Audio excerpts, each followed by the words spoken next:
తల్లిదండ్రులు హెచ్చరిస్తున్నాను, తల్లిదండ్రులారా, నీవు లేచి రేయి మొదటి జామున నీ పసిపిల్లల కోసం మొరపెట్టు. రేయి మొదటి జాము అంటే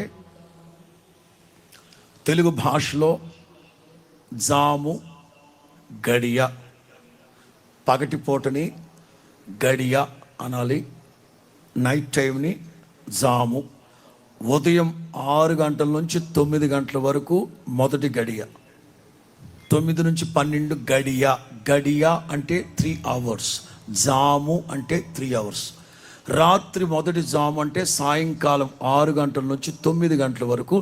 తల్లిదండ్రుల్ని ఒక సేవకుడిగా ఇర్మియా హెచ్చరిస్తున్నాడు, మీ పసిపిల్లలు సొమ్మసిల్లకుండా, మీ యవనస్తులు బలహీనులు కాకుండా, ప్రగతి పదంలో వాళ్ళు కోరుకున్న రేవు వెళ్ళి చేరాలంటే రేయి మొదటి జామున మీరు ఏం చేయాలట?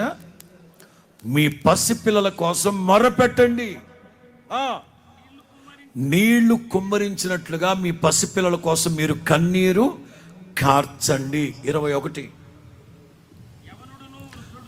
యవనస్తులు వృద్ధులు వీధుల్లో నేలలో పడిపోయారట.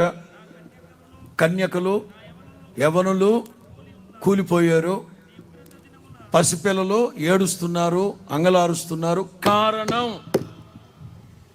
మొదటి హెచ్చరిక తల్లిదండ్రులకే. మీ యవనస్తులు మీ పసిపిల్లలు సొమ్మసిల్లి బలహీనుడైపోయి పడిపోయి తిరగటరాలు విసరడానికి కారణం రేయి మొదటి జామున మీ పసిపిల్లల కొరకు మీరు చేతులు ఎత్తట్లేదు, కన్నీరు కార్చట్లేదు.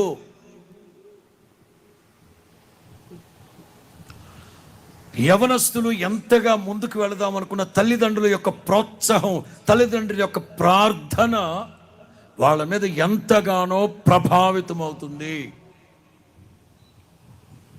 అంచేత మీ పిల్లలు బలహీనులు కాకుండా ఉండాలంటే, మీ యవనస్తులు శక్తిహీనులై కూలిపోకుండా, పడిపోకుండా, సొమ్మసిల్లిపోకుండా, వాళ్ళు పెట్టుకున్న టార్గెట్ ఆ గమ్యానికి వెళ్లకుండా, ప్రగతి పదంలో ముందుకు వెళ్లకుండా బలహీనులు అయిపోతూ ఉన్నారంటే మీరు ప్రార్థన చెయ్యకనే.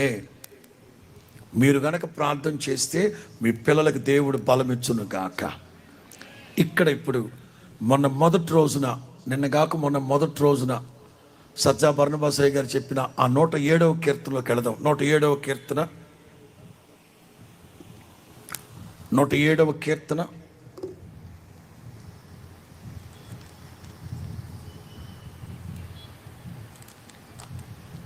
Thank you Jesus. హల్లెలూయా, హల్లెలూయా.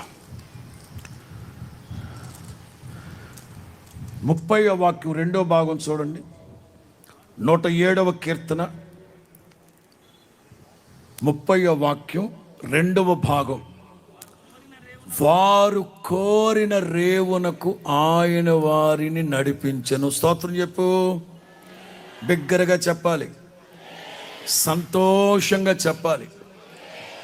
వారు కోరిన రేవునకు ఆయన వారిని నడిపించెను. అయితే వారు కోరిన రేవుకి ఆయన వారిని నడిపించే క్రమంలో వాళ్ళ ప్రయాణం రెడ్ కార్పెట్ మీద నడిచి వెళ్ళినట్లుగా వెళ్ళారా, లేకపోతే ఏమైనా వెనకడుగు తప్పిపోవడం, త్రొట్టిల్లిపోవడం ఏమైనా జరిగాయా? జరిగాయి.